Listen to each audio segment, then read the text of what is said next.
Semoga sehat selalu ya. Ini materi hari ini, jadi kita melanjutkan paparan sebelumnya ya. Jadi ada 2 kelompok yang belum paparan. Kemudian nanti kita lanjutkan dengan terakhir materi SPSS untuk beberapa uji asumsi nanti ya. Nah, saya persilakan kelompoknya Kapten Haji ya. Kapten Haji, Kapten Aji sama siapa? Ardi punya satunya. Ya, setelah itu kemudian kelompoknya Kapten Ferdinand ya. Oke, saya persilakan untuk share paparan. Kurang lebih 10 menit ya.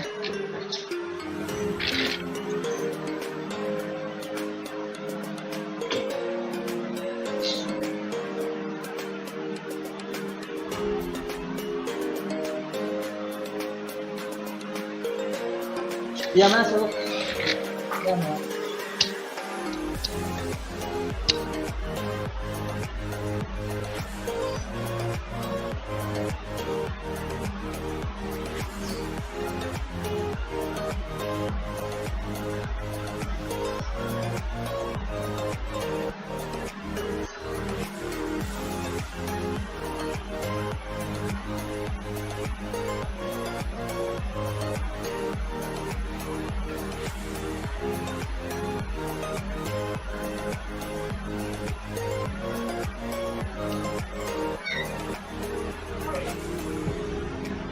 Silakan Kapten Haji, Adi.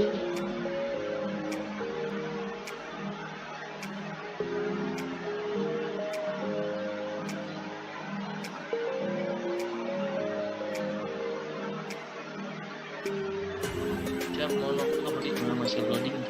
Oke.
Jin Prodi, udah Jin.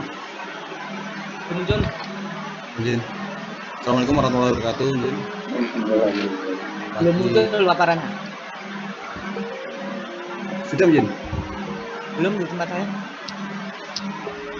Yang lain sudah, yang lain. Belum. Ini padahal ya.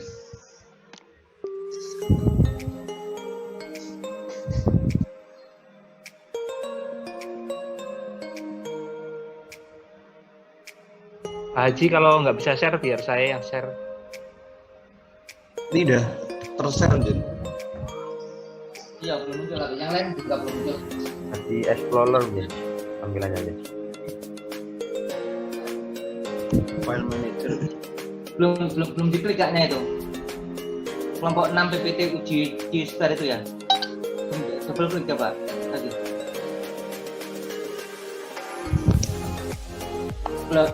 Keluar filenya, cuma belum keluar paparannya.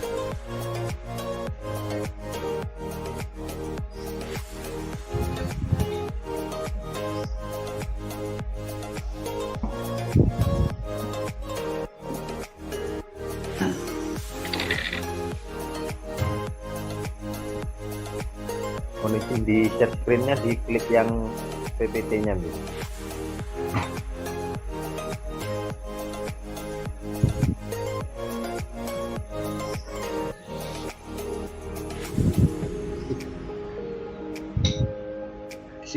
Di sini udah tertampil Jin. Di menu share screen-nya gitu, di sini gitu, yang bawahnya. Di exit dulu saja, Mas.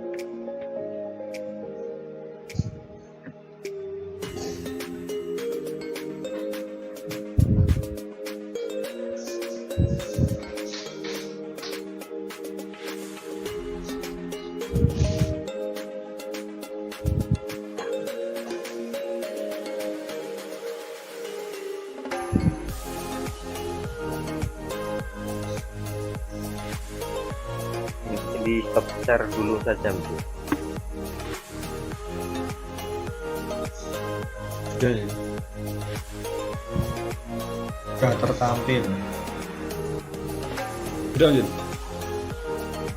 Betul. sudah. Oke. Lanjut. Ya. Maaf Jin. Oke. Jin. Selamat pagi. Assalamualaikum warahmatullahi wabarakatuh. Waalaikumsalam. Terhormat Kapolri Mas Anggur Keselimbing untuk mata kuliah 132. Di sini kami akan memaparkan materi dari hubungan tingkat pendidikan, usia, dan pengalaman kerja terhadap pendapatan pekerja wanita pada industri kerajinan dompet Ida Collection di Desa Pulau, Kecamatan Tempeh, Kabupaten Lumajang. Nah, di sini review dari Nur Fitria Rahmawati, Wahyu Hidayat Rianto, dan Ida Nuraini. Kami kelompok 6 yang terdiri dari kami sendiri, Kapten Haji Mulyono, kemudian Kapten Aji Pratama, dan Letu Kal Ardi.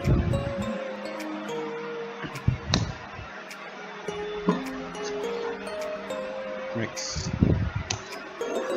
Untuk pendahuluan, keberadaan usaha kecil menengah UMKM merupakan bagian terbesar dalam perekonomian nasional. Merupakan indikator tingkat partisipasi masyarakat dalam berbagai sektor kegiatan ekonomi. Kemudian kinerja pekerja dipengaruhi oleh berbagai faktor dari pekerja itu sendiri, yang diantara adalah pendidikan, keterampilan, disiplin, sikap, etika kerja, motivasi, visi dan kesehatan, tingkat penghasilan, jaminan sosial, lingkungan, dan iklim kerja, teknologi, sarana produksi, manajemen, serta kesempatan prestasi dan juga pengalaman kerja. Dalam penelitian ini bertujuan mengetahui apakah terdapat hubungan antara variabel tingkat pendidikan, usia, dan pengalaman kerja terhadap pekerja wanita. Kemudian metode yang digunakan penelitian kualitatif deskriptif dengan menggunakan 40 responden yang dijadikan sebagai sampel penelitian. Data diperoleh melalui kuesioner yang dibagikan kepada para responden.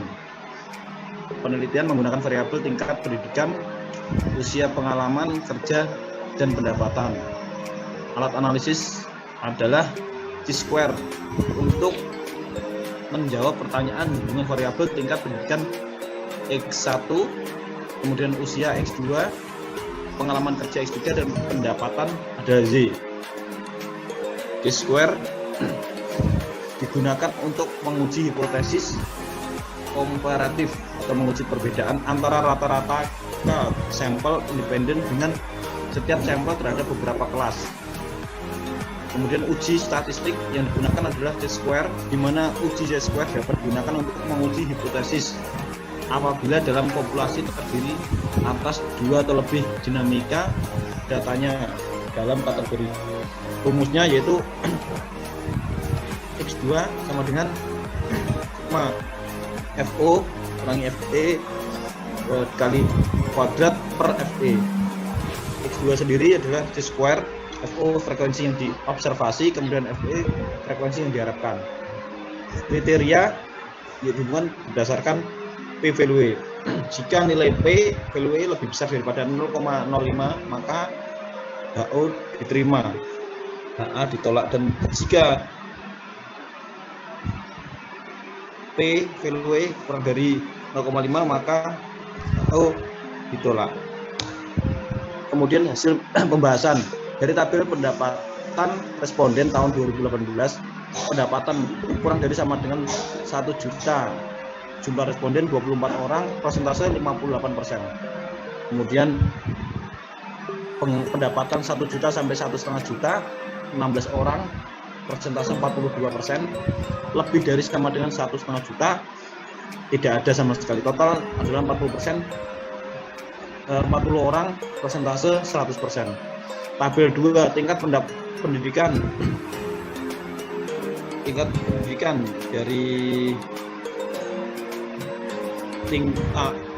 tidak tamat SD 5 orang sebanyak 12,5%, kemudian SD 12%, persentase 30%, SMP 16 orang 40%, SMA 7 orang 17,5%, sarjana tidak ada, total 40 orang sama dengan 100%. Kemudian hasil dan pembahasan, yaitu dalam tabel C-square uji tingkat pendidikan sumber SPSS 16.0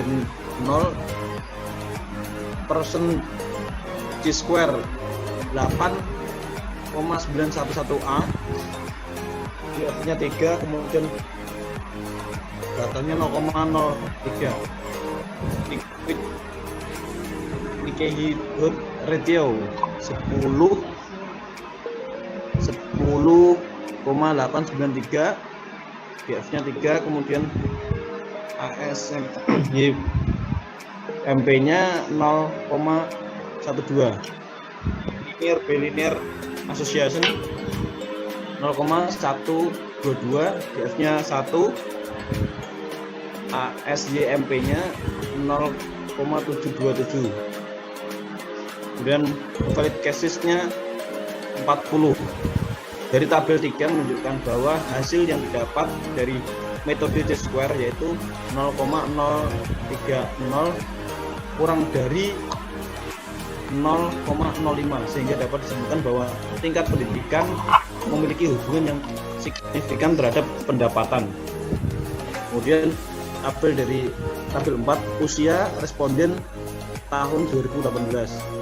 Usia dari 15 sampai 24 sebanyak 22 orang, persentase 55%. Kemudian usia 25 sampai 34 sebanyak 9 orang, 22,5%. Usia 35,4 sampai 44 sebanyak 7 orang, persentase 17,5%. Usia 45 sampai 54 sebanyak 2 orang, persentase 5%. Total dari semuanya adalah 40 orang sebanyak persentase 100%. Kemudian dari C-square-nya, C-square-nya 4,637A, kemudian DF-nya 3, ASYMP-nya 0,200, ratio-nya 5,301, DF-nya 3, 0,151. Kemudian linear-bilinearnya 3,487. Valid case-nya 40. Kemudian dihasilkan dari hasil C-square-nya ini menunjukkan bahwa metode C-square-nya ini 0,2 lebih besar dibandingkan 0,05, sehingga dapat disebutkan bahwa usia tidak memiliki hubungan yang signifikan terhadap pendapatan. Kemudian dari pengalaman kerja responden tahun 2018 kurang dari sama dengan 1 tahun 10%, ulangi 10 orang sama dengan 25%, 2 sampai 4 tahun 13 orang sama dengan 32,5%, 5,7 tahun 5 sampai 7 tahun sebanyak 12 orang, 30%. Kemudian 8 sampai 10 tahun sebanyak 1 orang, 0,25%. Kemudian lebih dari 11 tahun ada 4 orang, persentasenya 10%. Totalnya 40 orang, persentase 100%.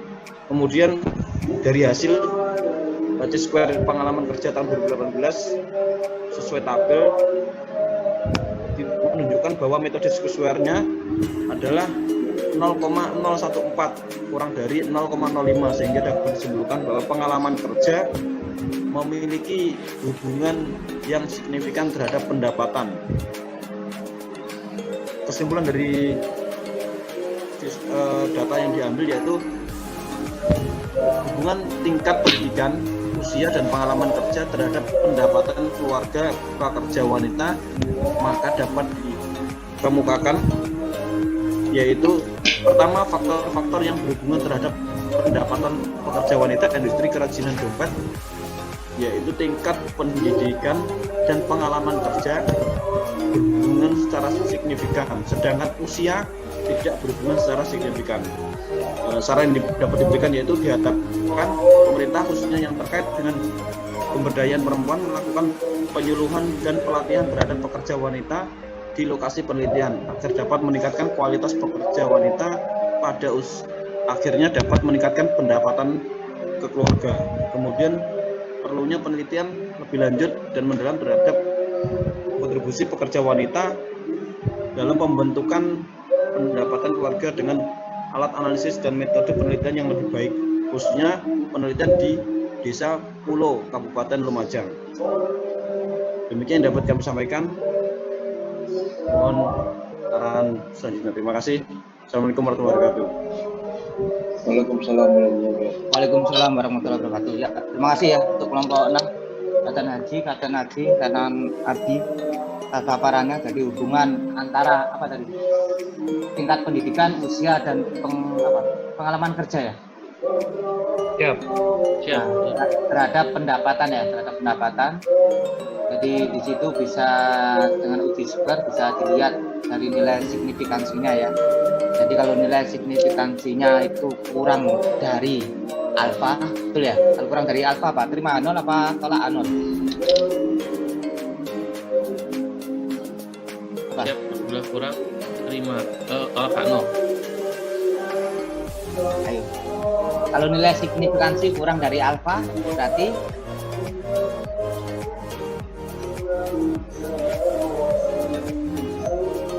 Siap, tolak hak nol ditolak. kalau lebih dari hak nol diterima. terima hak nol ya. Turun ke bawah. Uji hipotesisnya apa tadi ini? Ada uji hipotesisnya ya?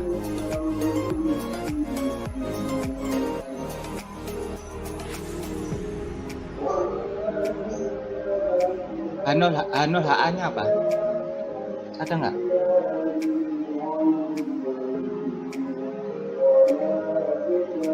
Ini aja nih, Ada mau di berdasarkan PVW ya. Ya, P-value signifikan. Jadi gini,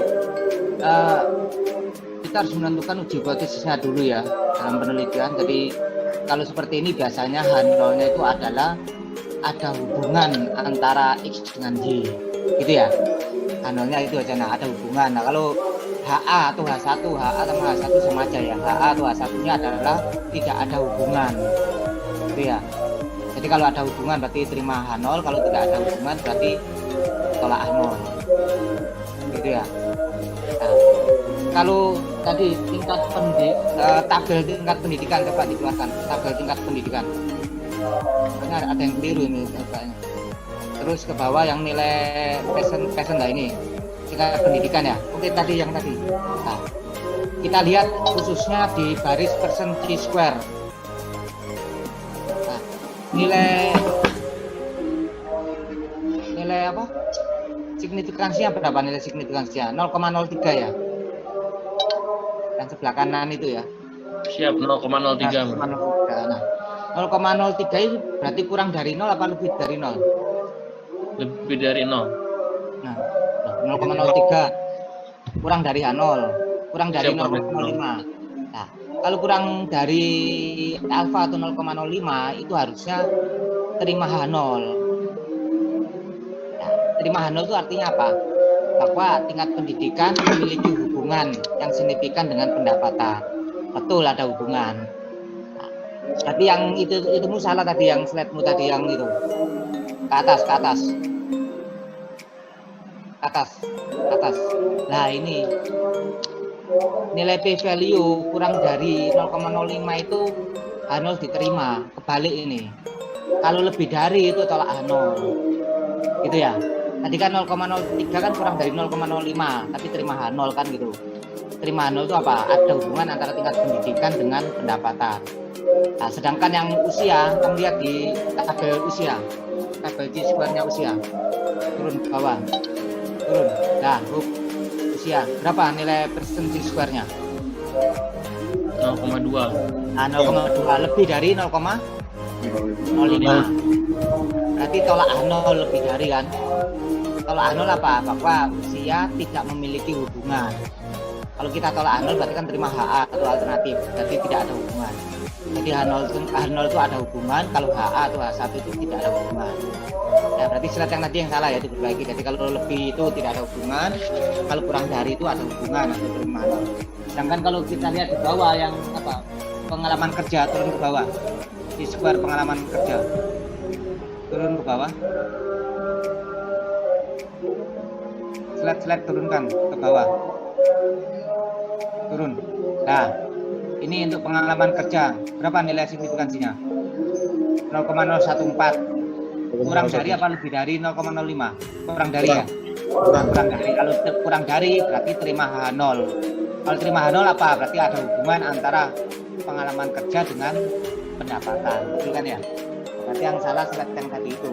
Jadi kalau kurang dari alfa itu adalah terima H0. Kalau diganti sekalian coba. Biar betul sekalian nanti coba. Naik ke atas yang bila ini ganti itu H0 ditolak. HA diterima. Ya.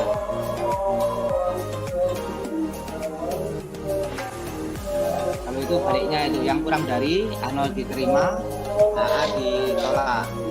Tolak H0 diterima. Ya. Oke, demikian ya koreksinya ya. Jadi itu untuk mengetahui hubungan antara X1, X2 dengan X3 dengan Y. X1-nya adalah tingkat pendidikan, X2-nya adalah usia, X3-nya adalah pengalaman kerja dengan pendapatan. Cuma di sini kalau G-square kita hanya bisa mengetahui ada hubungan apa tidak, H0 diterima apa ditolak, tapi kita tidak mengetahui berapa nilai hubungannya atau koefisien korelasinya. Dan nilai hubungan atau koefisien korelasinya kita ketahui nanti di analisa korelasi itu ya yang pernah saya sampaikan. Nanti keluar angka 0,3, 0,4, 0,6, nah berapa sih nilai hubungannya lah itu tadi nanti. Ya, cuma di sini yang ada adalah ada hubungan atau tidak gitu aja. Itu ya. Ada yang tanyakan mungkin silakan 5 menit. Boleh ada yang tanyakan. Jelas ya? Oke, kalau jelas saya rasa cukup. Terima kasih kelompok 6. Lanjut kelompok 2 ya. Jika diizinkan untuk share screen.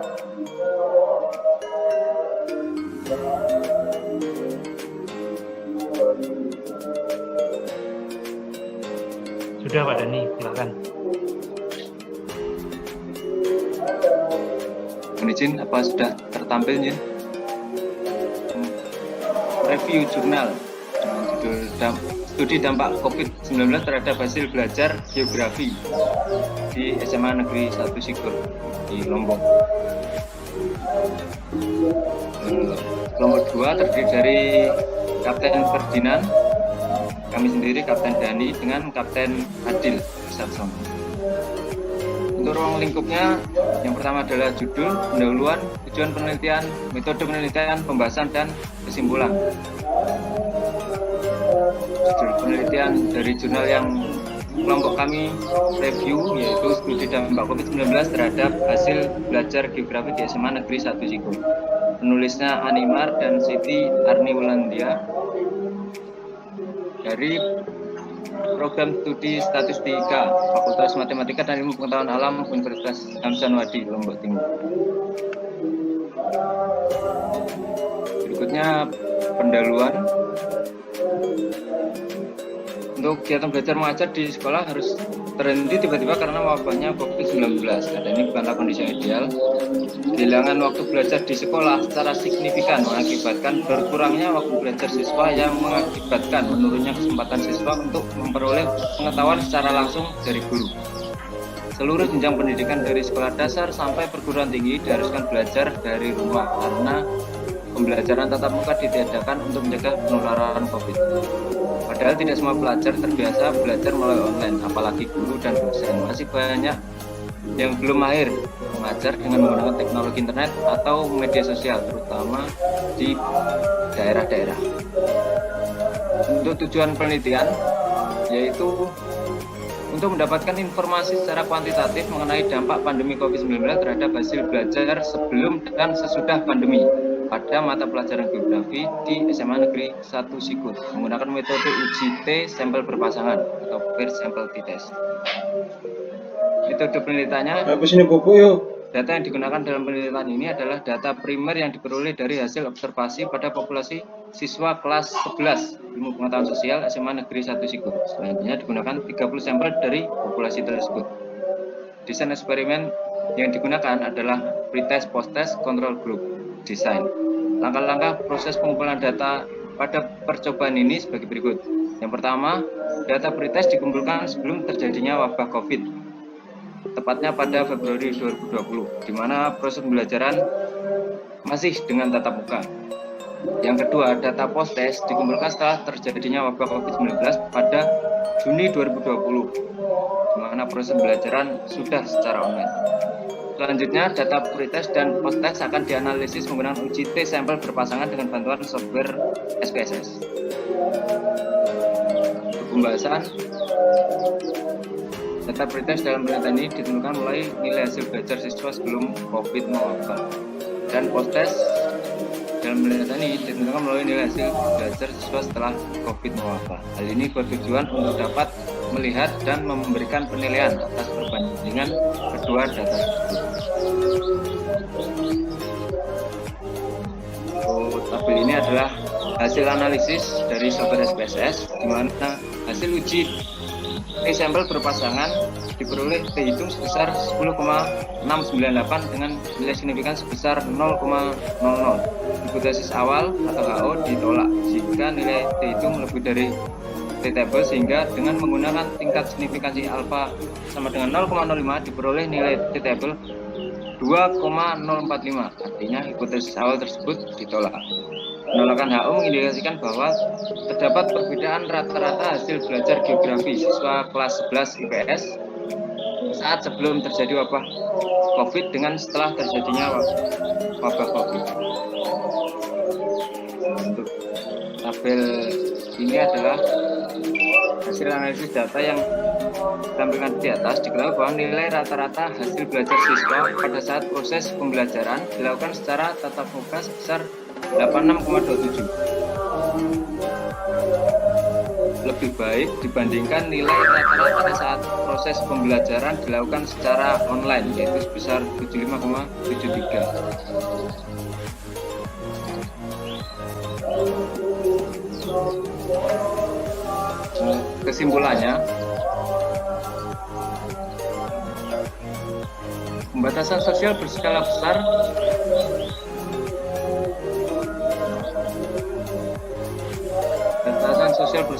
termasuk pada proses pembelajaran di sekolah selama masa pandemi mempengaruhi perbedaan nilai hasil belajar siswa pada mata pelajaran geografi.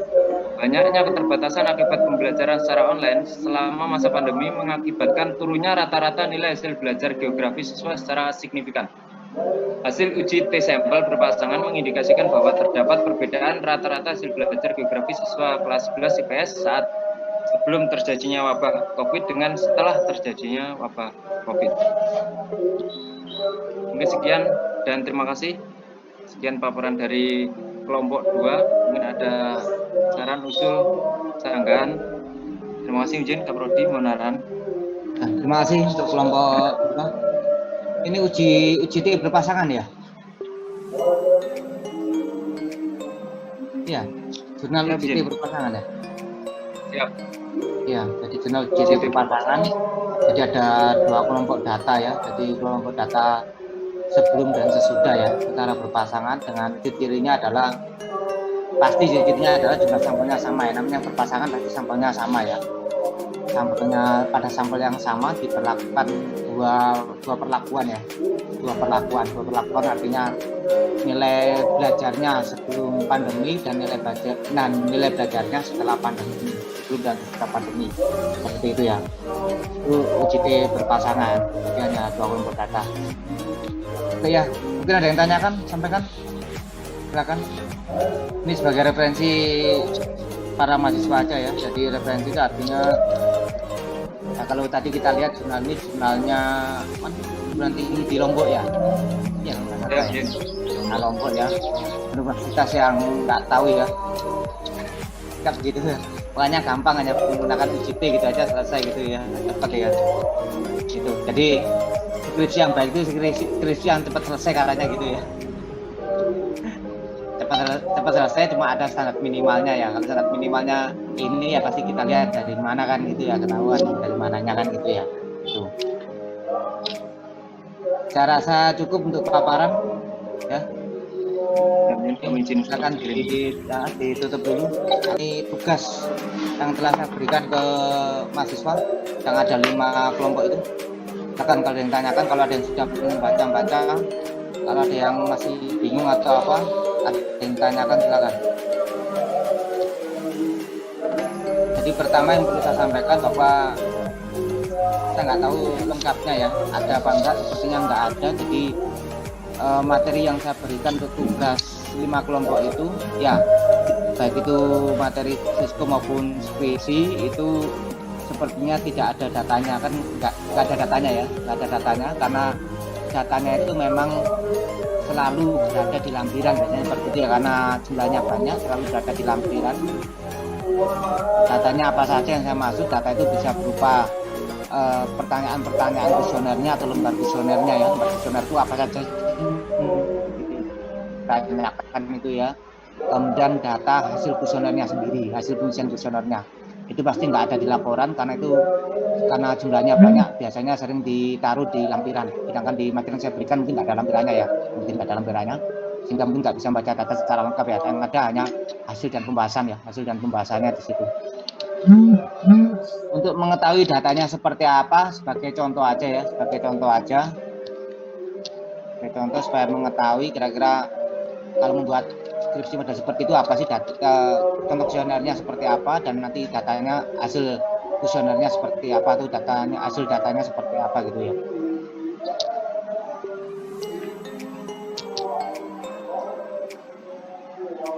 Ya. Loh, kamu dah aja. Tadi ya. Kamu ini itu sih dah. Kak nang ini gunang beratang. Oke yuk. Kita lanjutkan ya Pak. Nah ini jawaban responden ya, responden pertama. Nah ini menjawab angka 3, kemudian pertanyaan 2 angka 3 dan seterusnya. Nah sekarang kita lihat gimana sih pertanyaannya gitu ya. Kita lihat.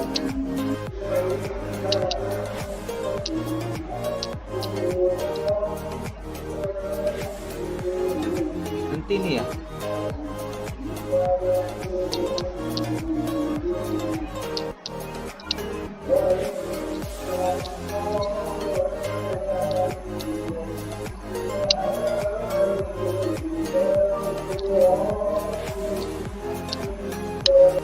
Penelitian tentang analisa regresi dan korelasi ya, pada intinya itu sebenarnya itu kita hanya melihat tabel yang seperti yang pernah saya sampaikan ya, tabel analis regresi itu keluar ya, ada tabel regresi dan ada tabel korelasi. Pada intinya sebenarnya itu yang dibaca.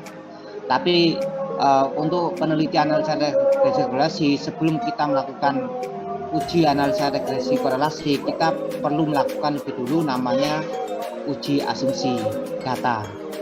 Ya, uji asumsi data ada beberapa macam ya. Sebelum kita melakukan uji asumsi data pun, itu data itu perlu juga ada ujinya lagi, namanya uji validitas maupun reliabilitas yang sudah pernah saya sampaikan ya. Ada uji validitas dan uji reliabilitas. Uji validitas nanti melihat hasilnya di kolom apa itu kemarin item correlated itu ya, kemudian uji reliabilitas kolom from batch alpha itu. Setelah data kita dinyatakan valid dan reliable, maka selanjutnya kita melakukan namanya uji asumsi klasik. Apa sih kenapa uji asumsi klasik? Karena data itu harus diasumsikan. Dinamakan klasik ya karena ya ini sering diulang-ulang. Klasik itu kan sesuatu hal yang diulang-ulang ya, artinya ya seperti pada umumnya lah gitu ya. Jadi asumsi klasik itu adalah syarat-syarat yang harus dipenuhi pada model regresi agar model tersebut menjadi valid sebagai alat penduga. Di mana pada saat melakukan analisa regresi ada beberapa asumsi yang perlu dilakukan. Banyak referensi yang menyebutkan banyak uji di dalam uji asumsi klasik, banyak referensi. Nah, tapi pada intinya kita sebenarnya cukup melakukan 4 uji ini untuk sebelum melaksanakan uji analisa regresi korelasi. Ya, sebenarnya cukup melakukan uji ini. Kadang-kadang ya kalau dosen pembimbingnya tidak terlalu paham statistik, kadang-kadang kita hanya menggunakan 2 uji asumsi saja, uji linearitas dan uji normalitas. Nah, nanti silakan dilihat di penulisan kalian masing-masing, di kelompok kalian masing-masing nanti berapa uji asumsi yang dilakukan di situ. Nanti ada beda-beda nanti. Tiap kelompok nanti bisa saja beda-beda ya, tergantung penulisnya nanti ada berapa gitu ya. Mungkin ada yang lebih dari 4 sampai 5, ada yang juga mungkin hanya 3 atau berapa, bisa saja gitu ya. Nah, tapi yang perlu dipenuhi sebenarnya ada 4 uji, yaitu uji linearitas, uji normalitas, uji heterogeneisitas, tinggal baca ya.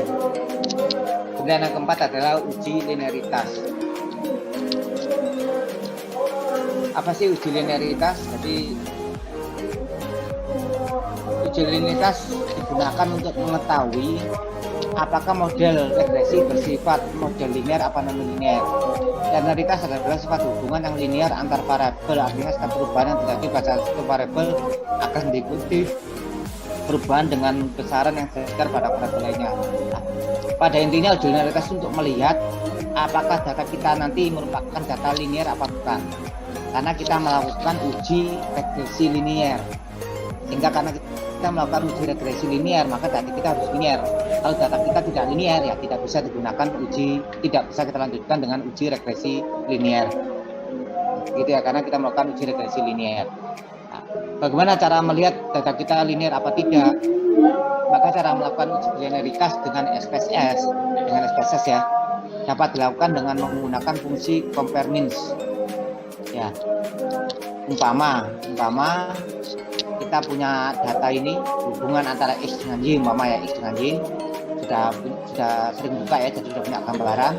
Ini ada 20 sampel, X-nya ada 20 nilai, ada 20 data, Y-nya ada 20 data. Kita ingin melihat apakah data kita ini nanti linear apa tidak.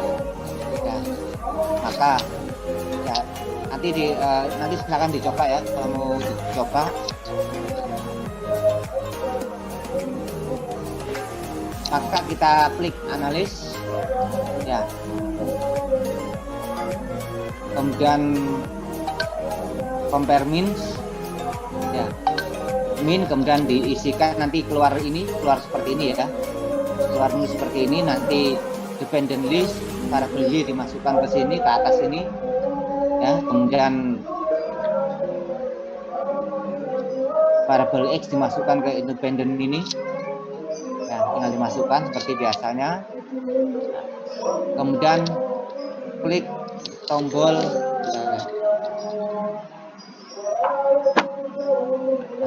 klik tombol option. Ini option nanti diklik sini. Atau mau dicoba dulu sekalian.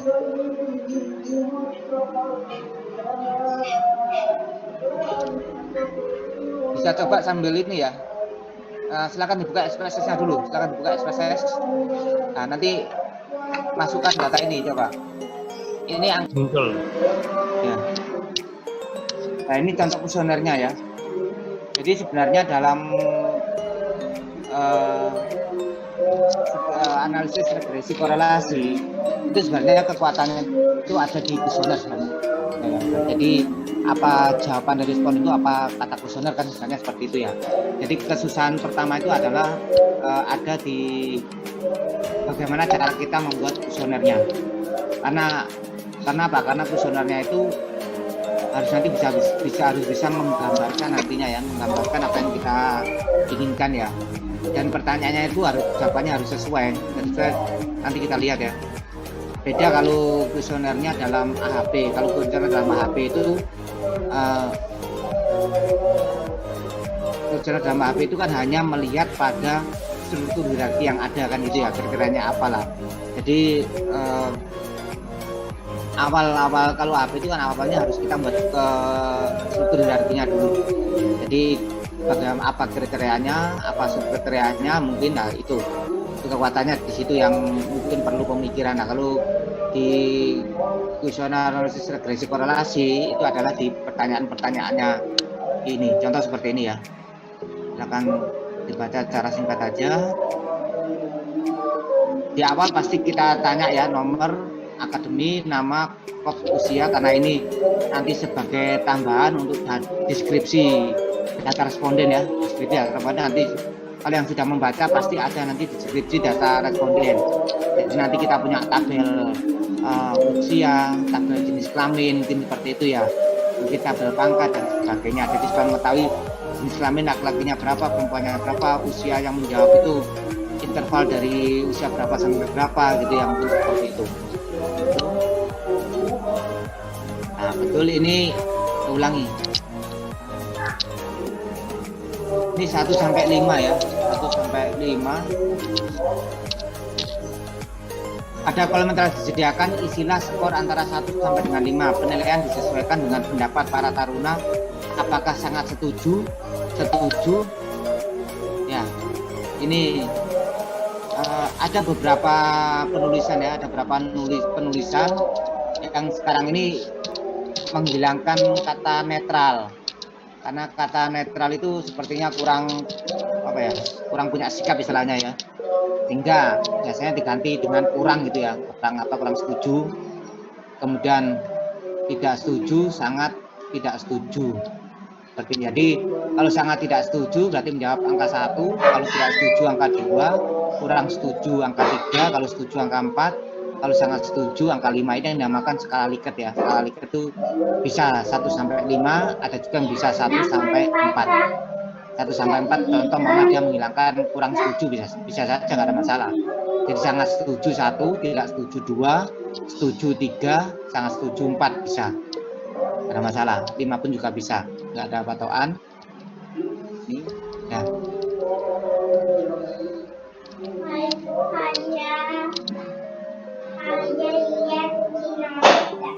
Pertanyaannya. Kemudian yang terpenting adalah dalam membuat pertanyaan, kalau angka 1 sampai 5 ini sudah dikualitatifkan, kalau 1 itu sangat tidak setuju, kalau 2 tidak setuju, kalau 3 kurang setuju, jangan sampai jawaban dari pertanyaan ini jawabannya beda. Jawabannya bukan sangat setuju atau sangat tidak setuju gitu ya. Tapi maksudnya ya ada jawaban yang lain gitu ya, mama kira-kira apa ya? Seperti ini.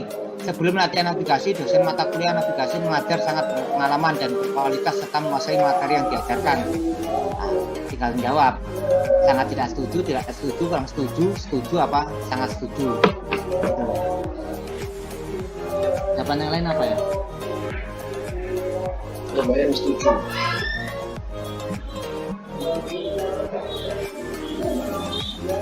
Lupa saya.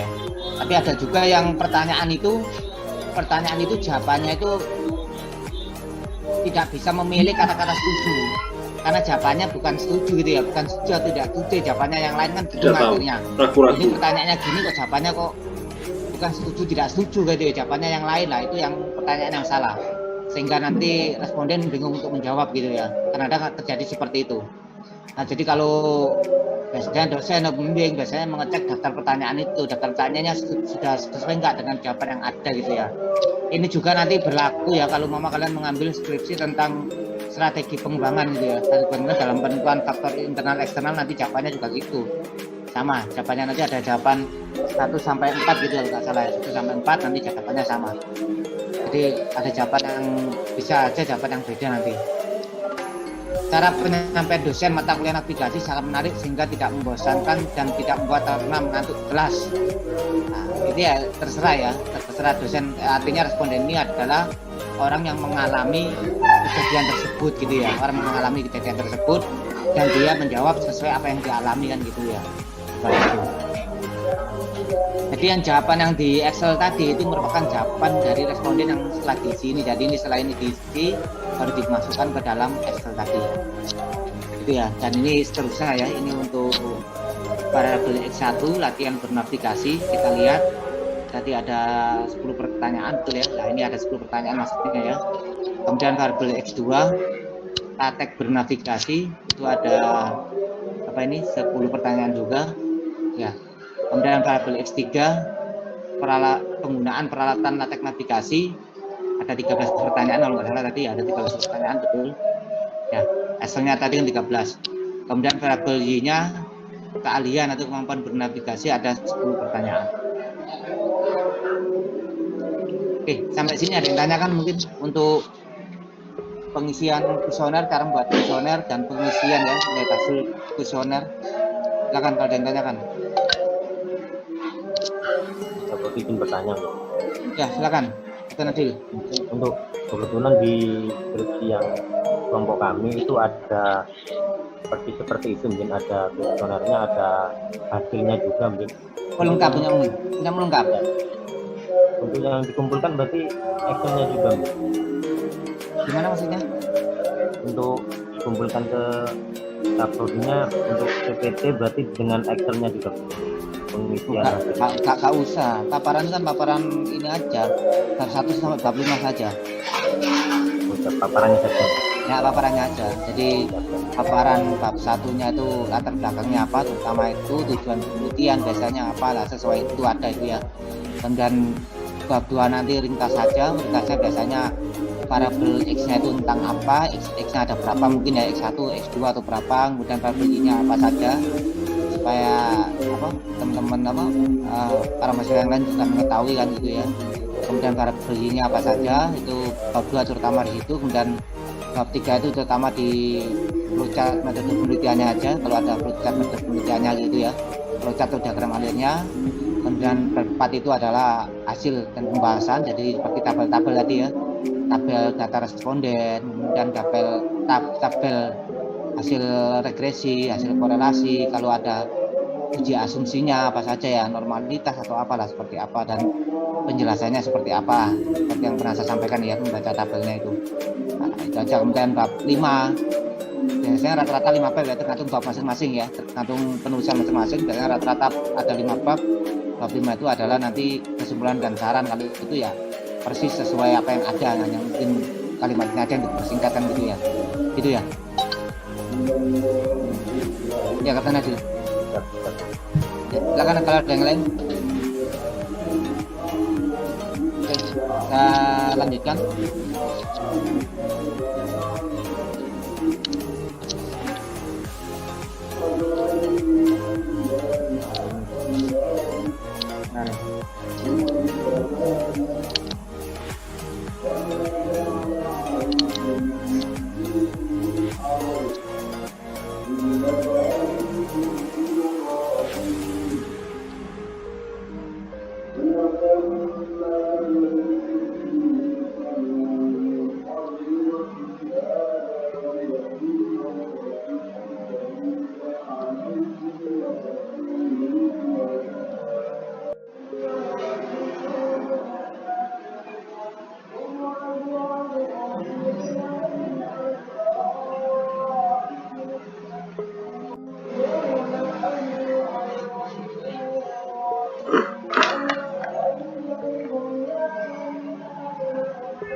Nggih.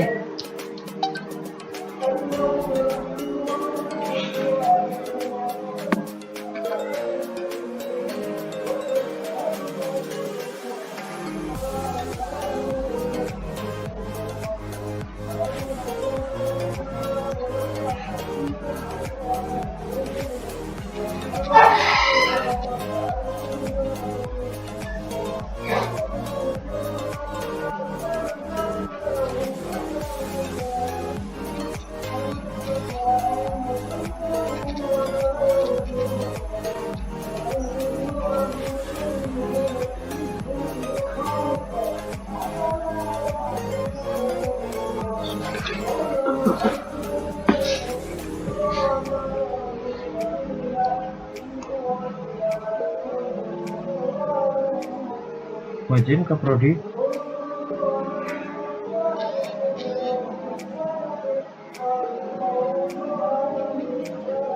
Ya, sudah masuk semua. Mungkin untuk yang di variabel Y 2 dari bawah, mungkin yang kirinya variabel X-nya 3, yang Nah. Y 4, betul demikian ya? Betul, 34, iya. Betul. Siap, ya. Siap. Oke, nah, 34 ya.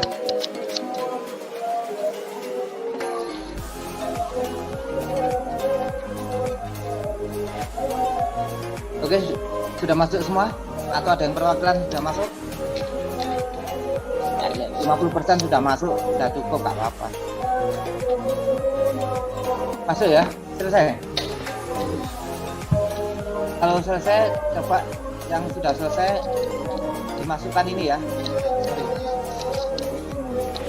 Nah, seperti biasa, cari di SPSC, cari menu analis.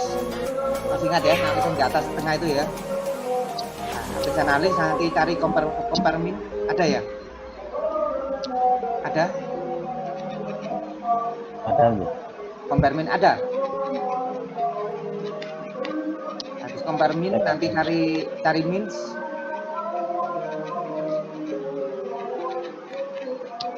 Yang lain? Kalau udah cari min, nanti klik, nanti muncul ini ya, tabel semacam ini. Betul? Ya betul ya. Betul ya? Oke. Kalau sudah betul, nah sekarang isi tabelnya. Sorry. Isi. Jadi yang variabel dependent itu variabel Y ya, variabel terikatnya Y, diklik Y, dimasukkan. Y dimasukkan, nanti yang X dimasukkan yang di bawah. Ya. Kalau sudah masukkan nilai Y dan nilai X, klik option yang di kanan atas. Klik option kanan atas. Sudah. Kemudian dicari bawahnya itu centang test of linearity, kecil nggak salah itu, test of linearity. Ada ya, centang. Ada. Oke, dicentang. Nah. Ini ya. Nah ini test for linearity. For atau off yang betul? Apa? For atau off? For ya. Mungkin untuk ANOVA-nya dicentang juga loh. Kenapa? ANOVA yang atasnya. Mana? Bentar ya, saya buka bentar ya.